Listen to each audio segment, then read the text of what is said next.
Assalamualaikum warahmatullahi wabarakatuh. Salam sejahtera buat kita semua. Salam Om Swastiastu, Namo Buddhaya, salam kebajikan. Kalau di pertemuan berikutnya di pertemuan sebelumnya kita membahas mengenai apa itu hukum pidana. Pada kesempatan malam hari ini kita akan membahas mengenai hukum perdata. Di sini bukan saya bermaksud untuk menggurui ataupun merasa pintar sendiri, tetapi saya berbicara di depan ini sambil mengingat-ingat pelajaran dulu yang pernah saya terima dulu ketika masih kuliah. Hukum perdata adalah hukum yang mengatur kepentingan antar warga negara perseorangan yang satu dengan warga perseorangan yang lain. Itu secara garis besarnya. Kemudian Profesor Subekti dalam bukunya Pokok-pokok Hukum Perdata, dalam hukum perdata dalam arti luas adalah meliputi semua hukum pokok yang mengatur kepentingan perseorangan. Menurut Profesor Dr. Sri Sudewi, Maksud Sofwan SH menyebutkan bahwa yang dimaksud dengan hukum perdata adalah hukum yang mengatur kepentingan antar warga negara perseorangan yang satu dengan warga perseorangan yang lain. Sama aja ya. Perkataan hukum perdata ada kalanya dipakai dalam arti sempit sebagai lawan dari hukum dagang. Seperti dalam pasal 102 Undang-Undang Dasar sementara yang menitahkan pembukuan atau kodifikasi hukum di negeri kita terhadap hukum perdata dan hukum dagang, hukum pidana sipil dan hukum pidana militer, hukum acara perdata, acara pidana dan susunan kekuasaan pengadilan. Salah satu ciri sistem hukum Eropa kontinental adalah dikodifikasikan atau disusunnya suatu norma hukum secara sistematis dalam suatu kitab peraturan perundang-undangan. Ciri tersebut tercermin dalam kitab undang-undang hukum perdata yang dulu disebut dengan Burgerlijk Wetboek yang mengatur norma hukum perdata secara sistematis yang terdiri dari 4 buku. Buku ke-1 berjudul tentang orang, buku kedua berjudul tentang kebendaan, buku ketiga tentang perikatan, dan keempat tentang pembuktian atau daluarsa.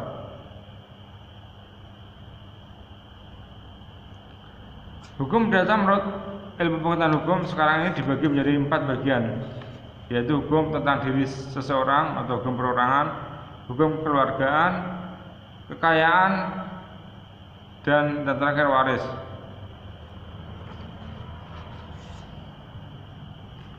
Sejarah terbentuknya hukum perdata di Indonesia. Pembelakuan hukum perdata di Indonesia sebenarnya tidak terlepas dari sejarah bangsa Indonesia. Sebelum bangsa penjajah atau kolonial Belanda masuk ke Indonesia, bangsa Indonesia yang ketika itu terdiri dari kerajaan kecil dan kerajaan besar telah memiliki sistem hukumnya sendiri-sendiri. Sistem hukum tersebut dikenal dengan hukum adat yang umumnya berupa hukum tidak tertulis.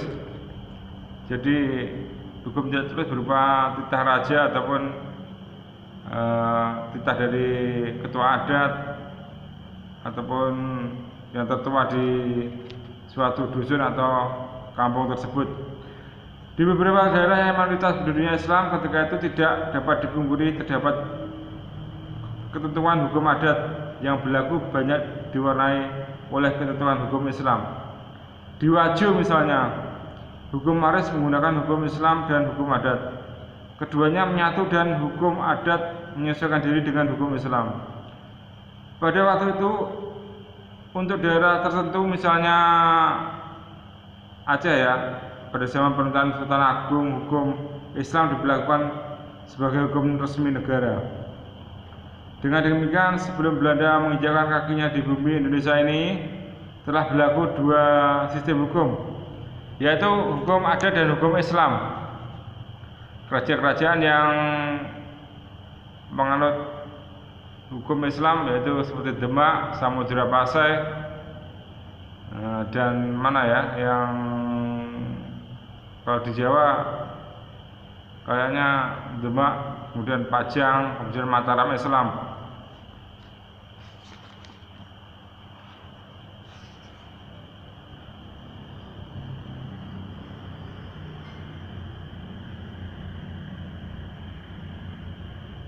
Pemberlakuan politik hukum Belanda tersebut maka terjadi pengotak-atikkan hukum dan golongan penduduk di Indonesia.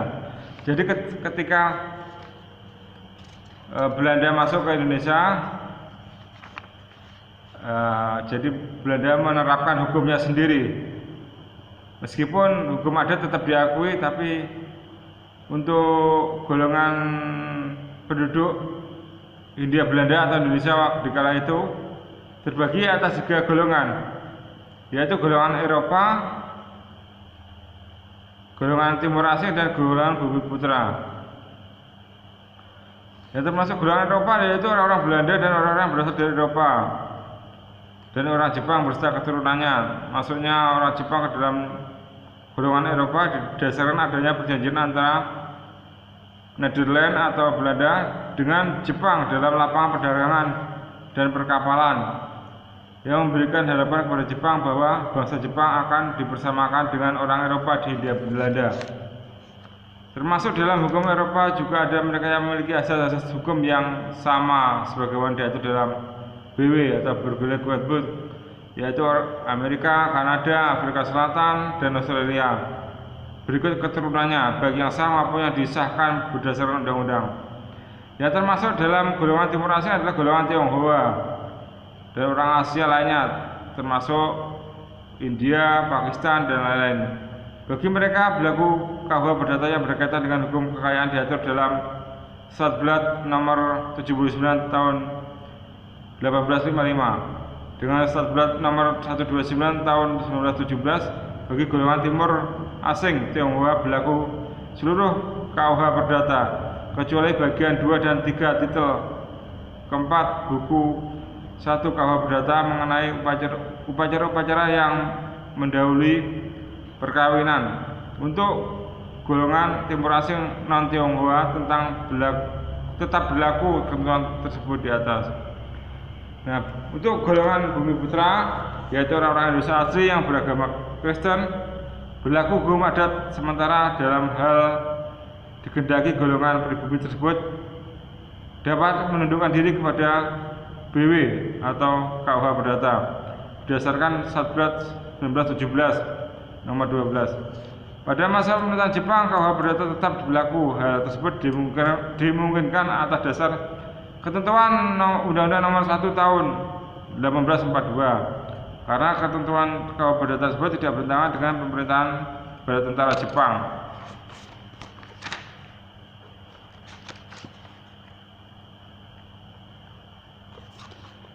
Setelah Indonesia merdeka, KUH Perdata atau Burgerlijk Wetboek BW masih tetap berlaku berdasarkan pasal 2 aturan peralihan yang menyebutkan semua peraturan yang ada hingga saat Indonesia merdeka masih tetap berlaku selama belum diadakan yang baru menurut Undang-Undang Dasar ini. Ketentuan tersebut dipertegas lagi oleh peraturan pemerintah, yaitu PP RI nomor 2 tertanggal 10 Oktober 1945 yang menyebutkan segala badan negara dan peraturan yang ada sampai berdirinya Undang-Undang Dasar masih tetap berlaku asal saja tidak bertentangan dengan undang-undang tersebut.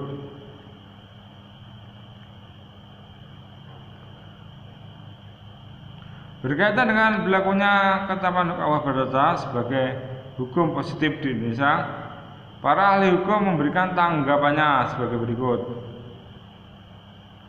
Profesor Saharjo SH, pendapatnya mengatakan pembentukan KUH Perdata didasarkan kepada alam pikiran penjajah yang diskriminatif. Ya, tadi ada golongan Eropa, golongan Timur Asing dan golongan Bumi Putra. Beliau mengeluarkan gagasan untuk menurunkan KUH Perdata tidak lagi sebagai kitab undang-undang, tetapi hanyalah sebagai kumpulan hukum kebiasaan.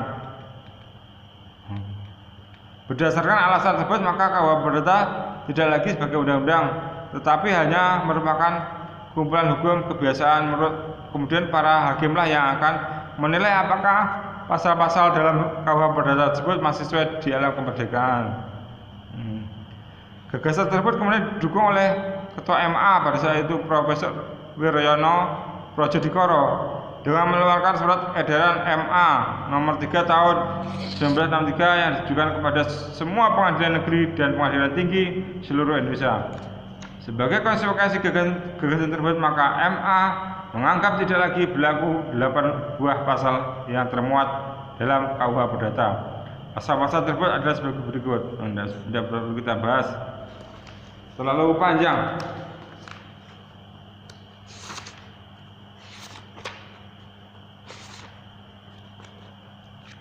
Banyak lagi sebenarnya yang perlu kita pelajari, tapi karena keterbatasan waktu, maka cukup di sini saja. Insya Allah kita akan berjumpa lagi. Wassalamualaikum warahmatullahi wabarakatuh. Semoga Tuhan Yang Maha Kuasa selalu menyertai di setiap langkah kita. Amin.